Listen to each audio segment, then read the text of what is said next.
Pasok din sa Magic 12 ang ilan sa mga pambato ng United Nationalist Alliance sa katatapos na lamang na pre-election survey ng Pulse Asia. Bagay na magawa ni na senatorial candidate JB Ejercito Estrada. Alamin natin ang kabuuang detalye mula sa report ni Haji Kaamin. Nangako si United Nationalist Alliance Senatorial JB Ejercito Estrada sa publiko na pag-uukulan niya ng pansin ang pagpaparamdam ng paglago ng ekonomiya ng bansa sa kanilang kabuhayan. Ito ang kanya naging pahayag kasunod ng pagkakabilang sa top 5 ng Magic 12 senatorial race sa latest Pulse Asia survey. Sa latest pre-election survey na ginawa ng Pulse Asia nitong February 24 to 28 ay umakyat sa 5th place ang ranking ni Estrada. Tatlo pa sa Team Una ang pasok sa Magic 12. Ito'y sina Nancy Binay, Senador Gringo Honasan at Jack Enrile. Sisiguruhin umano ni Estrada na maraming trabaho ang may bibigay sa mga Pilipino kasabay ng patuloy na pag-angat ng economic growth rate.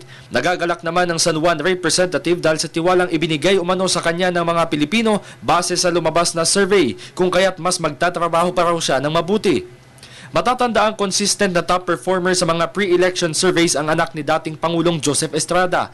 Sa pagpapatuloy ng pangangampanya ngayong araw ay sinusuyod ngayon ni Estrada ang lalawigan ng Cavite at Batangas. Para sa Telebisyon ng Bayan, Haji Kaaminyo.